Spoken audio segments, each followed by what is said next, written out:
Bismillahirrahmanirrahim. Assalamualaikum warahmatullahi wabarakatuh. Alhamdulillahilladzi hadana lihadza wa ma kunna linahtadiya laula an hadana Allah. Asyhadu an la ilaha illallah wahdahu la syarikalah wa asyhadu anna Muhammadan 'abduhu wa rasuluhu la nabiyya ba'dah. Allahumma salli ala Muhammad wa ala alihi wa ashabihi wa man sara ala nahjihi ila yaumil qiyamah. Amma ba'd. Qala Allah Ta'ala fil Qur'anil Karim. A'udzu billahi minasy syaithanir rajim. Laqad kana lakum fi Rasulillahi uswatun hasanah.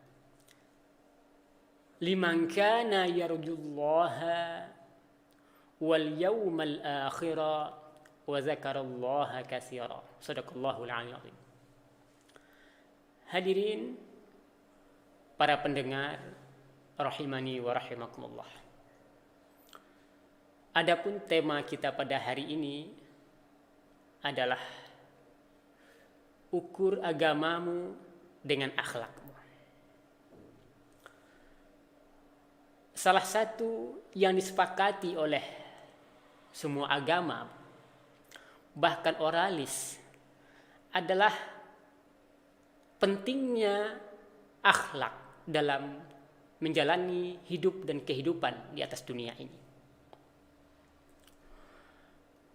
Untuk itu, Rasulullah Shallallahu Alaihi Wasallam bersabda, "Inna mimma adrakan nasu min kalamin nubuwatil ula idza lam tastahi fasna ma syi'ta." Apa yang didapati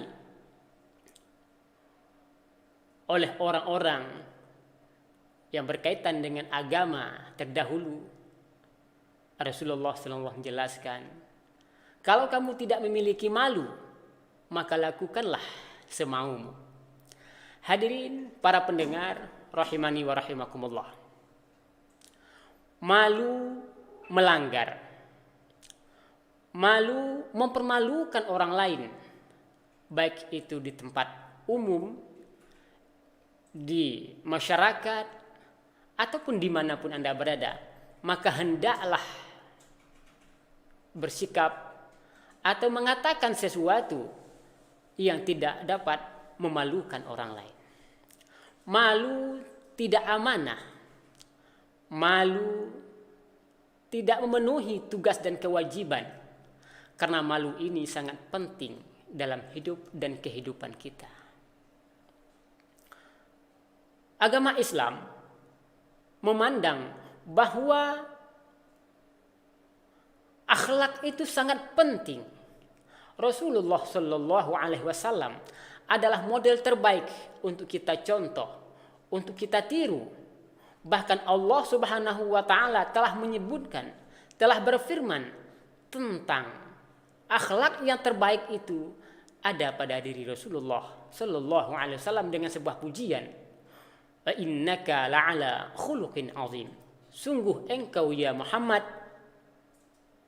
adalah makhluk yang paling baik mulianya atau yang sangat agung mulianya. Para hadirin pendengar rahimani wa rahimakumullah. Di ayat yang lain Allah Subhanahu wa taala berfirman, A'udzubillahi minasyaitonir rajim.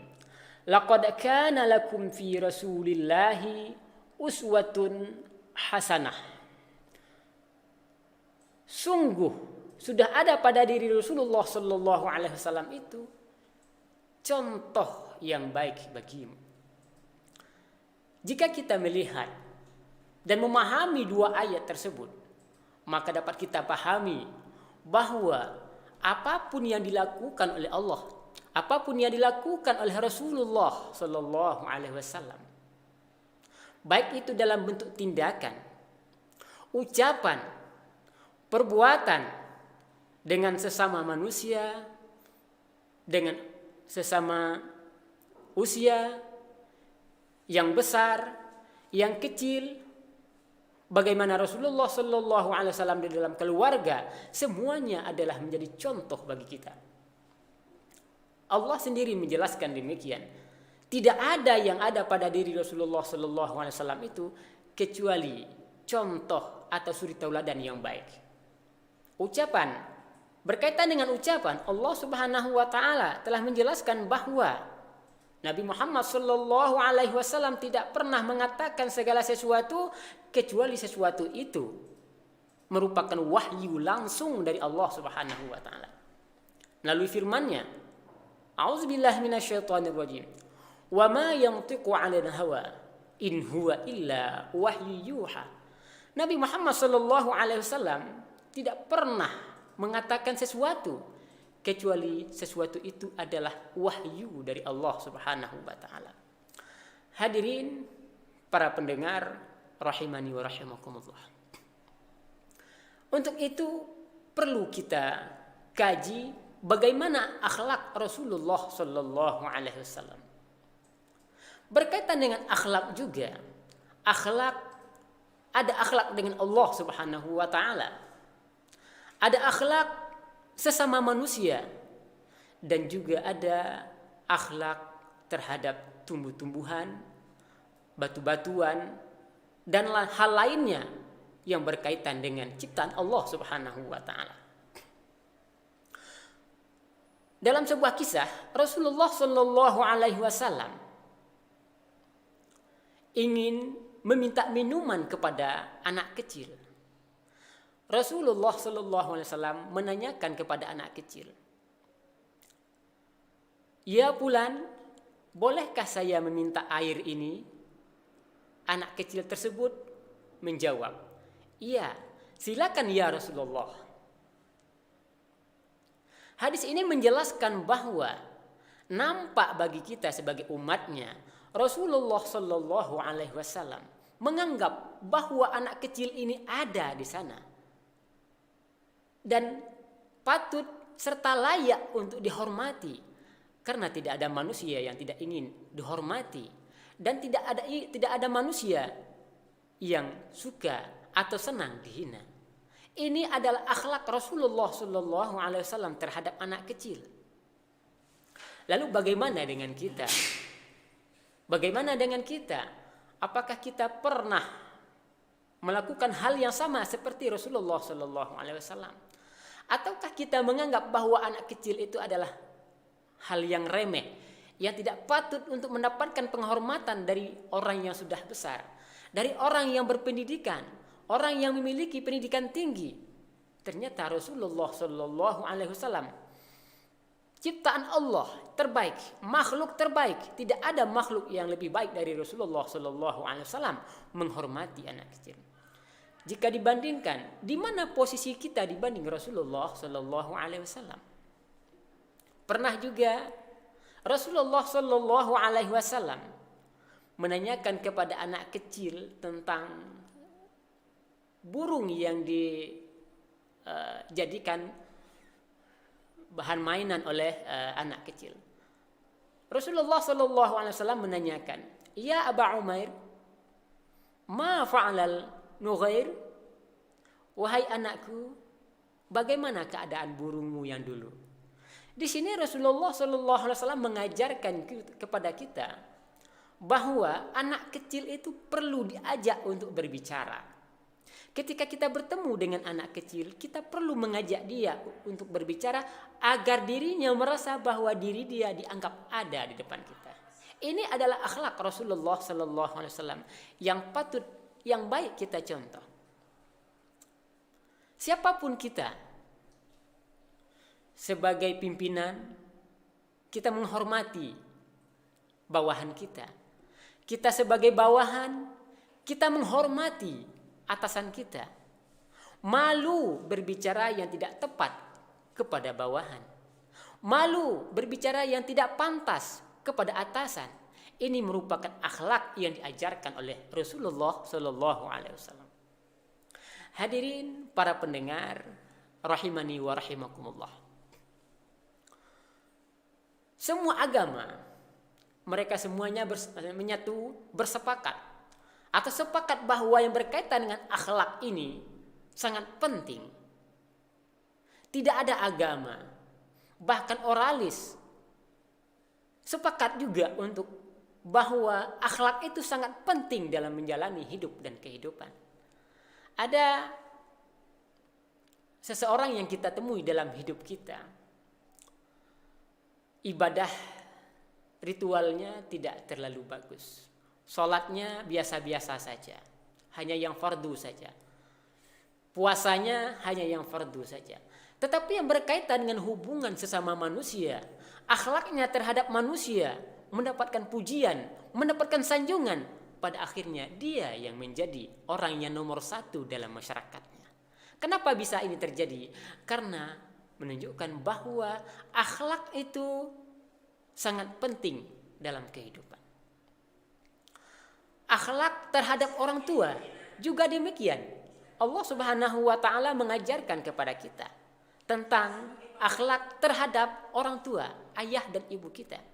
Bagaimana Al-Qur'an mengajarkan kita tentang akhlak terhadap orang tua? Allah Subhanahu wa taala berfirman, A'udzubillahi minasyaitonirrajim. Wahfidh lahuma janahadzulli minar rahmah. Ketika kita berada di hadapan orang tua kita, rendahkan pandanganmu. Lihatlah mereka dengan pandangan yang penuh kasih sayang. Jangan merengut di depan mereka. Berucaplah dengan ucapan, dengan perkataan yang dapat membuat hatinya bahagia. Kemudian juga, wala taqul lahuma uff. Jangan pernah kita mengatakan perkataan kepada mereka. Wala tanharhuma, jangan kita membentak mereka. Mentang-mentang kita sudah kuat, sudah jaya, orang tua kita semakin tua, semakin lemah, tidak mampu bekerja, lantas kita membentak mereka. Allah Subhanahu wa taala mengajarkan kepada kita semuanya melalui Rasulullah Sallallahu Alaihi Wasallam bahwa jangan kamu bentak orang tuamu itu. Wala taqul lahuma uff, wala tanharhuma, wa qul lahuma qawlan karima. Tapi hendaklah kita mengatakan kepada mereka berdua dengan perkataan yang dapat menyejukkan hati mereka berdua. Ini adalah ajaran yang dibawa oleh Rasulullah Sallallahu Alaihi Wasallam bagaimana akhlak kita terhadap orang tua. Namun juga ada akhlak kita terhadap Allah Subhanahu wa taala, sang Khalik kita di dalam kita beribadah. Dalam surah Al-Maun, Allah Subhanahu wa taala juga menjelaskan, fawailul lil musallin alladzina hum an salatihim sahun. Celakalah orang yang sholat tetapi dalam sholatnya dia melupakan substansi dari sholat itu sendiri. Itu artinya dia tidak berakhlak dalam menyembah Allah Subhanahu wa taala, sehingga dia lupa diri, lupa dengan siapa sesungguhnya dia sedang berhadapan. Ini juga akhlak terhadap Allah Subhanahu wa taala. Di dalam ibadah puasa juga ada akhlak. Di dalam haji juga ada akhlak. Di dalam zakat juga ada akhlak. Wa atuz zakah. Ada yang menerjemahkan wa atuz zakah, tunaikanlah zakat, keluarkanlah zakat. Sebenarnya dalam ayat ini bukan keluarkanlah zakat atau tunaikanlah zakat, tetapi jemput zakat itu. Jemput zakat itu. Kadang-kadang ada orang yang berhak menerimakan zakat tetapi malu untuk meminta. Nah, untuk itulah dibentuk amil. Amil ini tugasnya menjemput kepada siapa yang sudah berhak dan layak untuk mengeluarkan zakat, tapi dia tidak mau mengeluarkan zakat, datangi, jemput, ambil zakatnya, serahkan kepada yang berhak. Para hadirin, para pendengar, rahimani wa rahimakumullah. Ada juga akhlak terhadap tumbuh-tumbuhan. Bagaimana akhlak terhadap tumbuh-tumbuhan? Kita tidak dibenarkan memetik buah apabila buah itu belum patut dan belum layak kita petik. Jangan sampai kita memetik buah padahal buah itu masih muda, yang pada akhirnya setelah kita petik kita buang dan mubazir. Sesungguhnya mubazir itu adalah perbuatan syaitan. Jika demikian, artinya apa? Ada akhlak terhadap tumbuh-tumbuhan, bahkan terhadap tanah, terhadap batu, terhadap apapun ciptaan Allah Subhanahu wa taala, kita harus berakhlak kepadanya. Apalagi kepada sesama manusia. Untuk itulah hablum minallah wa hablum minan nas itu penting untuk dijaga. Seperti akhlak kepada batu. Jangan engkau pecahkan batu di mana Anda tidak punya kepentingan terhadap batu itu. Jika kita memecahkan batu padahal kita tidak punya kepentingan, itu artinya kita tidak berakhlak kepada batu itu. Juga ada akhlak terhadap alat-alat elektronik misalkan.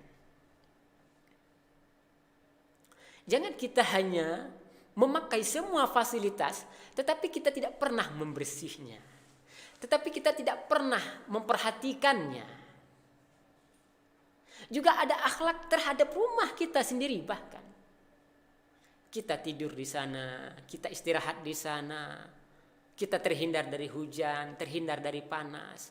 Jika kita tidak membersihkan rumah kita, tidak merawat rumah kita, itu artinya kita tidak berakhlak kepada rumah kita. Kepada siapapun, intinya kepada siapapun, akhlak itu sangat diperlukan. Di dunia kerja, kepada mahasiswa, kepada siswa sebagai guru, kita perlu menganggap bahwa siswa kita itu ada, bahwa mahasiswa kita itu ada. Ketika kita berjumpa dengan mereka, sapa mereka, buatkan mereka merasa bahwa mereka ada di depan kita. Jangan kita begitu lewat di depan mereka, lantas kita tidak menyapa. Mereka melihat kita, tetapi kita pura-pura tidak melihat mereka. Ini secara tidak langsung akhlak kita sudah bergeser dari akhlak yang diajarkan oleh Rasulullah SAW. Untuk itu perlu kita ukur agama kita dengan akhlak kita.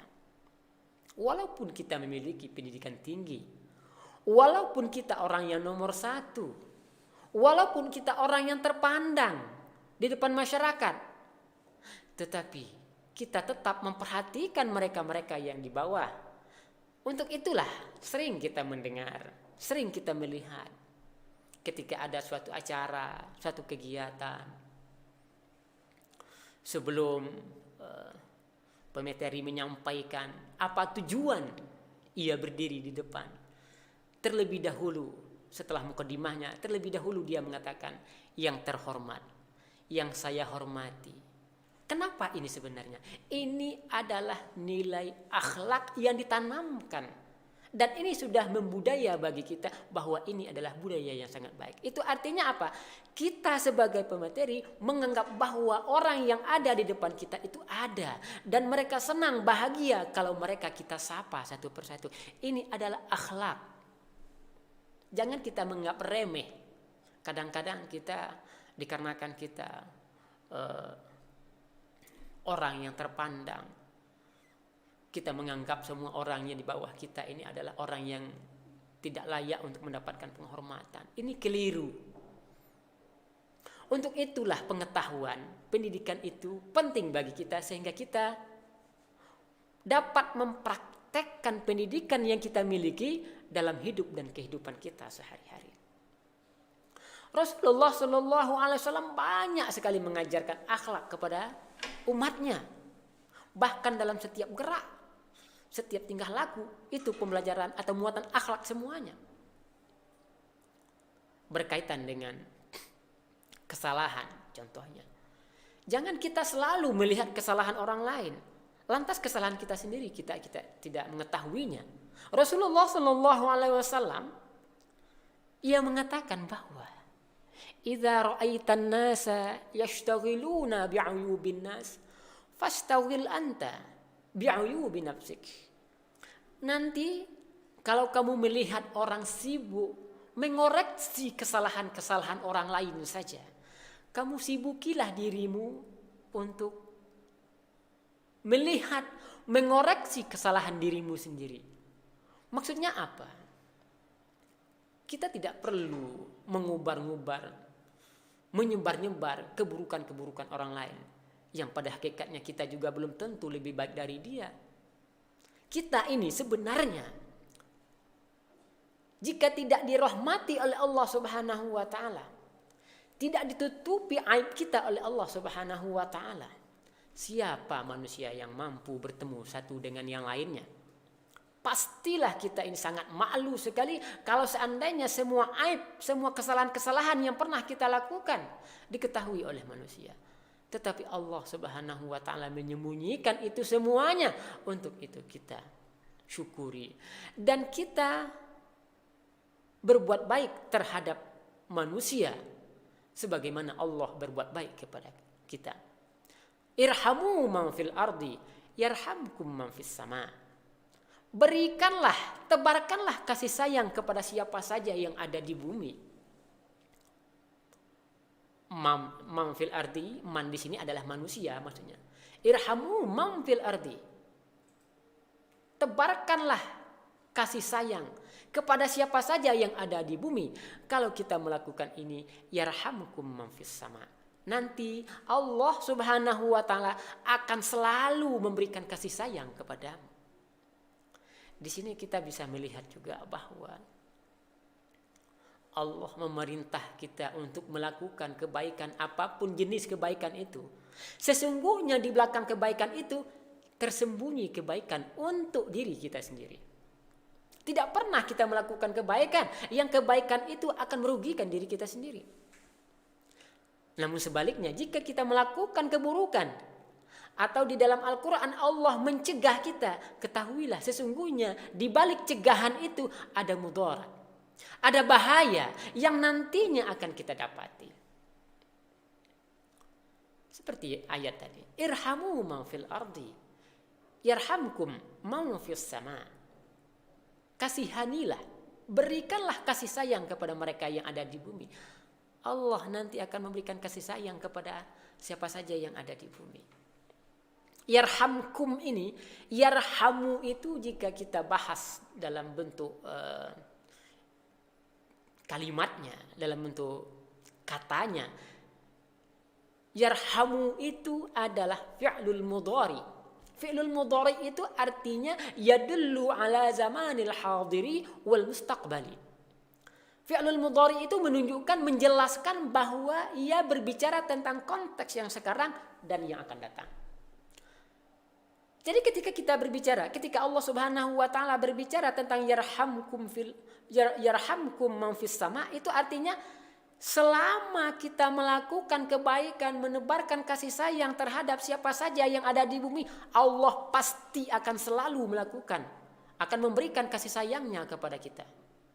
Karena menggunakan yarhamu. Yarhamu itu menunjukkan masa sekarang dan yang akan datang. Hadirin para pendengar rahimakumullah. Jika kita berbicara tentang akhlak ini, tidak akan pernah ada batas akhirnya. Sampai hari kiamat, akhlak ini akan terus dipraktekkan oleh mereka-mereka yang hidup di atas dunia ini. Dan ini juga yang membedakan antara manusia dengan binatang. Jika kita mengaku kita adalah orang yang agamis, orang yang beragama baik, orang yang sangat peduli dengan agama, dari mana kita mengukur agama kita baik atau tidak? Maka ukurlah agamamu dengan tindak tandukmu, dengan perbuatanmu, dengan ucapanmu, dengan langkah-langkahmu dalam sehari-hari. Baru Anda dapat mengetahui Anda beragama atau tidak. Para hadirin pendengar rahimakumullah, sedikit yang dapat saya sampaikan pada kesempatan yang baik ini. Pada akhirnya kita berdoa kepada Allah Subhanahu wa taala. Semoga Allah Subhanahu wa taala memberikan taufik dan hidayahnya serta pertolongannya kepada kita semua, sehingga kita dapat mempraktekkan apa yang diajarkan oleh Rasulullah sallallahu alaihi wasallam. Sesungguhnya kita tidak akan mampu mempraktekkan ajaran Rasulullah sallallahu alaihi wasallam tanpa ada bantuan dari Allah Subhanahu wa taala. Demikian yang dapat saya sampaikan pada kesempatan yang baik ini. Mohon maaf atas segala kekurangan. Wassalamualaikum warahmatullahi wabarakatuh.